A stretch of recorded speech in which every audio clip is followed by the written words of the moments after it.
शरीर शांत हुआ है, दिवंगत हुए हैं प्रसिद्ध भौतिक विज्ञानी स्टीफन हॉकिंग के बारे में कौन नहीं जानता है। ब्रह्मांड के रहस्य के बारे में उनकी जो थ्योरी है, पूरी दुनिया उसका लोहा मानती है। अनेक ऐसे उदाहरण हैं जहां पर दिव्यांग जनों ने अपनी प्रतिभा को, अपनी बुद्धिमत्ता का लोहा देश और दुनिया के सामने मनवा करके अपनी इस असीम ऊर्जा को सबके सामने उसकी अलग छाप छोड़ी है। और ये हम सबका सौभाग्य है कि हम तो दुनिया की सबसे उर्वरा भूमि उत्तर प्रदेश में हम सबको जन्म लेने और डॉक्टर शकुंतला मिश्रा विश्वविद्यालय के साथ जुड़ने का सौभाग्य आप सबको प्राप्त हुआ है। उत्तर प्रदेश देश का सबसे ऊर्जावान प्रदेश है।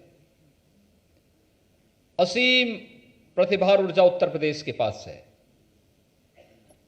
इसकी इस ऊर्जा और प्रतिभा को जिसने भी जाना है, उसने उत्तर प्रदेश के लिए जो भी योगदान किया है, उसका प्रतिफल उसे अवश्य प्राप्त हुआ है। क्योंकि प्रकृति और परमात्मा का असीम वरदान उत्तर प्रदेश पर है, और प्रकृति और परमात्मा के इस असीम वरदान के साथ जो भी जुड़ेगा वो यशस्वी हो जाएगा। और यह उत्तर प्रदेश के अंदर जुड़ा है। तो उत्तर प्रदेश में स्थित डॉक्टर शकुंतला मिश्रा राष्ट्रीय पुनर्वास विश्वविद्यालय, यह विश्वविद्यालय भी अपने आप में एकमात्र विश्वविद्यालय है जो दुनिया के अंदर दिव्यांग जनों के पुनर्वास के लिए पूरी मजबूती के साथ कार्य कर रहा है। सबसे बड़ी खूबी ये कि विश्वविद्यालय में आधे बच्चे दिव्यांगजन हैं और आधे सामान्य बच्चे हैं। दोनों आपस में एक साथ मिलकर के जब कार्य करते हैं, एक बेहतर समन्वय और संवाद, एक दूसरे की ऊर्जा का स्मरण और स्पंदन विश्वविद्यालय को एक नई ऊंचाई की ओर लेके जा रहा है। और अब तो विश्वविद्यालय के पास अपना स्वयं का अभियांत्रिकी और प्रौद्योगिकी संकाय भी स्थापित होने जा रहा है। मैं इसके लिए विश्वविद्यालय परिवार को हृदय से बधाई देता हूं। और जो भी इस विश्वविद्यालय के इस संकाय के साथ जुड़ेंगे, उन सब का मैं अभी से अभिनंदन भी करता हूं। आज यहां पर और भी तमाम कार्यक्रम प्रारंभ होने जा रहे हैं। टैबलेट और स्मार्टफोन वितरण की एक अभिनव योजना हमारी सरकार ने विगत वर्ष ही प्रारंभ की थी। यानी अभी इस योजना को प्रारंभ हुए 6 महीने भी नहीं हुए हैं, और आज हम 800 से अधिक बच्चों को अकेले डॉक्टर शकुंतला मिश्रा पुनर्वास विश्वविद्यालय में ही ये टैबलेट और स्मार्टफोन का वितरण करने जा रहे हैं। और मुझे बताते हुए प्रसन्नता है कि अकेले लखनऊ में अब तक हम लोगों ने 1,06,151 स्मार्टफोन और टैबलेट उपलब्ध करवाए हैं, जिसमें से जो वितरित हुए हैं, स्मार्टफोन 44,720 वितरित हो चुके हैं और टैबलेट 31,029 अब तक वितरित किए जा चुके हैं। और आज अकेले इस विश्वविद्यालय में 868 बच्चों को ये सुविधा यहाँ पर उपलब्ध हो रही है, जिसमें 858 को यहाँ पर वितरित हो रहा है। 58 को हम लोगों ने एकाना विश्वविद्यालय में जब इस कार्यक्रम का शुभारंभ किया था, उस समय इस विश्वविद्यालय से भी 10 बच्चों को ये सुविधा वहाँ पर उपलब्ध करवाई गई थी। प्रधानमंत्री जी की उस मंशा को, डिजिटल इंडिया की इस मंशा को पूरा करने के उद्देश्य से हम लोग इस कार्यक्रम के साथ जुड़े हैं। और हम लोगों ने इस सदी की सबसे बड़ी महामारी कोरोना के दौरान इस समस्या को देखा था, बहुत नजदीक से महसूस किया। इससे प्रभावित कोई एक क्षेत्र हुआ है तो क्षेत्र शिक्षा का हर एक क्षेत्र पर प्रभाव पड़ा। बहुत सारे लोगों ने अपने प्रियजनों को खोया है। बहुत कुछ अर्थव्यवस्था पर इसका असर, बुरा असर भी पड़ा। लेकिन जो सर्वाधिक प्रभावित क्षेत्रों में से एक था, उसमें से शिक्षा का क्षेत्र भी सर्वाधिक प्रभावित हुआ। स्कूली शिक्षा प्रभावित हुई, कॉलेजेस की शिक्षा प्रभावित हुई, तकनीकी शिक्षा प्रभावित हुई, प्रैक्टिकल्स नहीं हो पा रहे थे। और उन स्थितियों में हम लोगों ने प्रारंभ में व्यवस्था की ऑनलाइन एजुकेशन हो, लेकिन कितने बच्चे ऐसे हैं जिनके पास स्मार्टफोन खरीदने की क्षमता नहीं थी, टैबलेट खरीदने की क्षमता नहीं थी,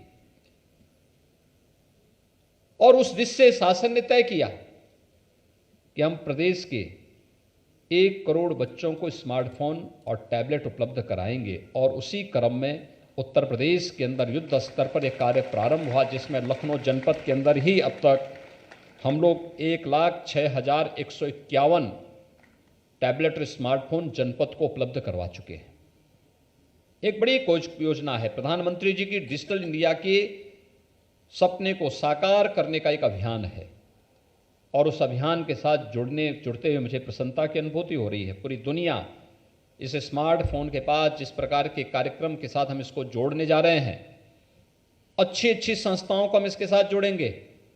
हमारे युवाओं की जेब में और उनके हाथ में पूरी दुनिया होगी, और स्मार्टफोन में उनके पास हर प्रकार के पाठ्यक्रम उनके पास कैद होंगे, उनको उससे जुड़ने का अवसर प्राप्त होगा। इस दिशा से मैं आज डॉक्टर शकुंतला मिश्रा राष्ट्रीय पुनर्वास विश्वविद्यालय से जुड़े हुए इन सभी बच्चों को, जिन्हें आज ये सुविधा प्राप्त हो रही है, इसके लिए मैं हृदय से बधाई देता हूं, अपनी शुभकामनाएं देता हूं।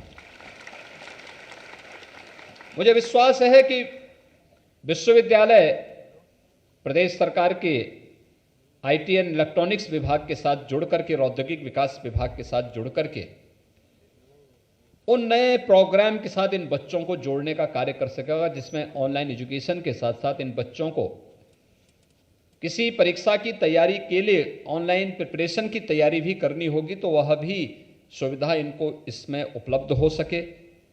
और साथ साथ अगर कोरोना जैसी महामारी बनी रहती है तो हम लोग ऑनलाइन एग्जामिनेशन के लिए भी इन बच्चों को इसके साथ जोड़ सकें, उस प्रकार का सॉफ्टवेयर हम विकसित कर सकें।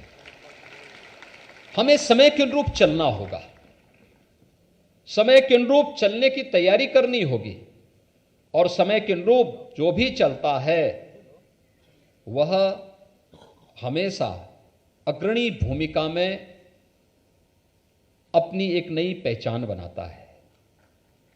हमें पीछे की पंक्ति पर रह करके नहीं, हमें एक अपने अपने क्षेत्र में नेतृत्वकर्ता के रूप में आगे बढ़ना होगा, और आगे बढ़ने के लिए सदैव अपने आप को तैयार करना होगा। अपने मन की हीन भावना को त्यागना होगा, यह मानना होगा हम इस कार्य को कर सकते हैं, मैं करूंगा, इस विश्वास के साथ आगे बढ़ना होगा। और आप देखेंगे आपके मार्ग में जो सूल हैं वे सूल आपको फूल बनते हुए नजर आएंगे। और याद रखना, जब भी आप चुनौती को स्वीकार करते हुए आगे बढ़ेंगे, वे सामान्य बच्चे हों या दिव्यांग बच्चे हों, उनके सामने चुनौती नहीं रहेगी। आगे बढ़ने की इच्छा शक्ति होनी चाहिए, उस प्रकार का एक संकल्प होना चाहिए, उसके अनुरूप हमारी रणनीति भी होनी चाहिए, और उसके अनुरूप हम स्वयं को ढालने का प्रयास भी करेंगे, तो फिर कहीं कोई समस्या हमारे सामने बाधक नहीं बन सकती, कुछ भी असंभव नहीं बन सकता। आज उत्तर प्रदेश में हम लोगों ने वही कार्य किया। ये उत्तर प्रदेश 5 साल पहले बीमारू प्रदेश था, आज देश के नंबर 2 की अर्थव्यवस्था बन चुका है, नंबर 2 की अर्थव्यवस्था यूपी बन चुका है। उत्तर प्रदेश को देश की 6ठी अर्थव्यवस्था बनने में 70 साल लगे, और हमने उत्तर प्रदेश को मात्र 5 वर्ष में, जिसमें से 2 वर्ष तो कोरोना जैसी महामारी से जूझते हुए व्यतीत किए, मात्र इन 5 वर्षों में हम उत्तर प्रदेश को देश के नंबर 2 की अर्थव्यवस्था बना। देश में आज से 5 साल पहले दंगे होते थे, गुंडागिर्दी होती थी, अराजकता फैलती थी। आज उत्तर प्रदेश में सर्वत्र शांति है, सौहार्द है, अराजकता गुंडागिर्दी के लिए कोई जगह नहीं है। हर एक तबका आज विकास की मुख्य धारा के साथ जुड़ करके एक नई स्वस्थ प्रतिस्पर्धा के साथ आगे बढ़ रहा है। जब इस स्वस्थ प्रतिस्पर्धा के साथ आगे बढ़ रहा है तो हमारे शिक्षण संस्थानों को भी, विश्वविद्यालय हो, महाविद्यालय हो, इन सब को भी इस स्वस्थ प्रतिस्पर्धा के साथ जुड़ने के लिए अपने आप को तैयार करना पड़ेगा। उत्तर प्रदेश अगर हर एक फील्ड में आगे बढ़ रहा है तो कोई कारण नहीं कि हम भी उस स्वस्थ प्रतिस्पर्धा का हिस्सा न बन जाएं। बन सकते हैं। हमें भी अच्छे विश्वविद्यालय देने होंगे, अच्छे शिक्षण संस्थान देने होंगे, अच्छे चिकित्सा संस्थान देने होंगे, अच्छे तकनीकी संस्थान देने होंगे, और उत्तर प्रदेश में जो कुछ भी होगा वह वर्ल्ड क्लास होगा। इस संकल्प के साथ हमें आगे बढ़ना होगा, और इसलिए सरकार के पास आज किसी प्रकार के संसाधनों की कमी नहीं है। फिजूल खर्ची के लिए कोई पैसा हमारे पास नहीं, लेकिन हां, हर एक व्यक्ति की जरूरत को पूरा करने के लिए और उसकी आवश्यकता के अनुरूप उस प्रकार के प्रचुर संसाधन सरकार के पास हैं। सरकार उसमें सहयोग देना चाहती है, सहयोग करना चाहती है, आपका सहयोग भी लेना चाहती है, और उस सहयोग के साथ, एक टीम वर्क के साथ, जब उत्तर प्रदेश 25 करोड़ जनता बोलती है तो 25 करोड़ की आवाज एक स्वर में उत्तर प्रदेश के विकास के लिए जब निकलती है तो उत्तर प्रदेश की ताकत बनती है। ये हमारी सबसे बड़ी ताकत है, हमारी पूंजी है। लोग बोलते थे कोरोना में इतनी बड़ी आबादी को कैसे संभालेंगे। मैं कहता था हमारी ताकत 25 करोड़ की आबादी है, सब मिलकर के कार्य करेंगे तो हम कोरोना को भी परास्त कर देंगे। लोग कहते थे कि आपके यहां 1 करोड़ प्रवासी कामगार और श्रमिक वापस आएंगे, कैसे संभालेंगे। मैं कहता था इसकी चिंता आपको नहीं करनी है, 25 करोड़ की आबादी है, 1 करोड़ और आ जाएगी, कोई असर नहीं पड़ने वाला है, कोई असर नहीं पड़ने वाला है। वे प्रवासी कामगार और श्रमिक कहीं बाहर के नहीं है, यहीं यूपी के ही रहने वाले हैं, तो अपने घर आ रहे हैं। ये हमारे लिए उनकी प्रतिभा और उनकी स्किल का लाभ उठाने का एक अवसर है। हम उनका स्किल मैपिंग करेंगे, उनको यहीं काम पे लगाएंगे। लेकिन जिन लोगों ने उन्हें लावारिस छोड़ा था, उन प्रदेशों में आज वहाँ के उद्योग बंद हो गए, वहाँ के कारोबार चरमरा गए, और उत्तर प्रदेश ने उन्हें हाथों हाथ लिया। उत्तर प्रदेश में नए नए उद्योग लग रहे हैं। उत्तर प्रदेश में आज के दिन पर हमारे पास स्किल मैन पावर की कोई कमी नहीं है। हमें पहचानना होगा हर एक व्यक्ति के पास कुछ ना कुछ क्षमता है। अयोग्यो पुरुषो नास्ति, यही तो हमारा शास्त्र कहता है। कुछ भी अयोग्य नहीं है, हर एक के अंदर कुछ ना कुछ गुण जरूर है, और उस गुण को कैसे आगे बढ़ाना है, उसका उपयोग कैसे करना है, ये हमारी संस्थाओं को करना होगा। और इस दृष्टि से आज मुझे आपके बीच में यहां पर आकर के प्रसन्नता हुई। प्रदेश सरकार ने जो पिछले 5 वर्ष के दौरान कुछ कार्य किए, खासतौर पर एक हम आभारी हैं प्रधानमंत्री मोदी जी के, जिन्होंने विकलांग की जगह दिव्यांग शब्द दिया, और दिव्यांग जन शब्द ने आपको दिव्य ऊर्जा का एक नया स्रोत माना है। आपके पास एक दिव्य शक्ति है जो आपको आगे बढ़ने के लिए प्रेरित करती है, और उस दिव्यांग शब्द को जोड़ करके आपके आत्म मनोबल को और आत्म सम्मान को बढ़ाने का काम प्रधानमंत्री मोदी जी ने किया है। दूसरा, 2017 में जब हम लोग आए थे, प्रदेश में दिव्यांग जनों को मिलने वाली पेंशन की राशि कुल 300 रुपया थी। उस समय हमारे आर्थिक स्थिति राज्य की अच्छी नहीं थी। हमने उसे पहले बढ़ा करके 500 रुपया किया, और अभी दिसंबर में हमने इस राशि को बढ़ा करके 1000 रुपया प्रति माह यानी 12,000 रुपये सालाना करने की व्यवस्था कर दी। इसी प्रकार से राज्य सरकार की ओर से तमाम अन्य कार्यक्रम किए गए हैं। खासतौर पर पहले यहां पर जो वार्षिक जो बजट होता था दिव्यांगजन कल्याण विभाग की, यह मात्र 660 करोड़ रुपए थी। हमने इसको बढ़ा करके 1150 करोड़ रुपए से अधिक का करके इसमें तमाम अन्य संभावनाओं को आगे बढ़ाने का कार्य किया है। इसी प्रकार से प्रदेश के अंदर जो पेंशन की राशि पहले दिव्यांगजनों को प्राप्त होती थी, मात्र 8,75,000 दिव्यांगजनों को इस सुविधा मिलती थी। आज मुझे बताते हुए प्रसन्नता है कि 11,26,000 से अधिक दिव्यांगजनों को इस पेंशन की सुविधा का लाभ, जिसमें 12,000 रुपये सालाना हम राज्य सरकार से दे रहे हैं, उन्हें इस सुविधा का लाभ भी हम उपलब्ध करवा रहे हैं। ऐसे ही कुष्ठावस्था पेंशन की योजना में भी पहले मात्र 4,765 इनकी संख्या थी, आज हम 11,584 ऐसे नए लोगों को इस सुविधा का लाभ उपलब्ध करवा रहे हैं।